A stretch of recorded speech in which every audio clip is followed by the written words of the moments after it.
আমরা মানুষরা কিন্তু খুব সহজে অন্যের দোষগুলো খুঁজে পাই। অন্যের ছোট একটু ভুলও আমাদের চোখে অনেক বড় হয়ে যায়। কিন্তু যখন নিজের দিকে তাকাই তখন দেখি আমাদের ভেতরে কত অগণিত ত্রুটি, কত ভুল, কত অবহেলা জমে আছে।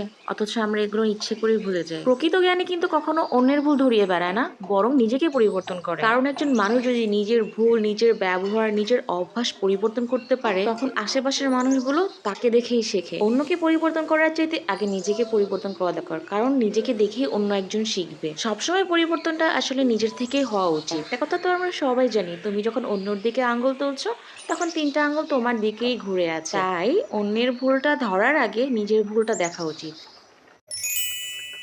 আমরা মানুষরা কিন্তু খুব সহজে অন্যের দোষগুলো খুঁজে পাই। অন্যের ছোট একটু ভুলও আমাদের চোখে অনেক বড় হয়ে যায়। কিন্তু যখন নিজের দিকে তাকাই তখন দেখি আমাদের ভেতরে কত অগণিত ত্রুটি, কত ভুল, কত অবহেলা জমে আছে। অথচ আমরা এগুলো ইচ্ছে করেই ভুলে যাই। প্রকৃত জ্ঞানী কিন্তু কখনো অন্যের ভুল ধরিয়ে বেড়ায় না, বরং নিজেকে পরিবর্তন করে। কারণ একজন মানুষ যদি নিজের ভুল, নিজের ব্যবহার, নিজের অভ্যাস পরিবর্তন করতে পারে, তখন আশেপাশের মানুষগুলো তাকে দেখেই শেখে। অন্যকে পরিবর্তন করার চাইতে আগে নিজেকে পরিবর্তন করা দরকার, কারণ নিজেকে দেখেই অন্য একজন শিখবে। সবসময় পরিবর্তনটা আসলে নিজের থেকেই হওয়া উচিত। একটা কথা তো আমরা সবাই জানি, তুমি যখন অন্যর দিকে আঙ্গুল তুলছো তখন 3টা আঙ্গুল তোমার দিকেই ঘুরে আছে। তাই অন্যের ভুলটা ধরার আগে নিজের ভুলটা দেখা উচিত।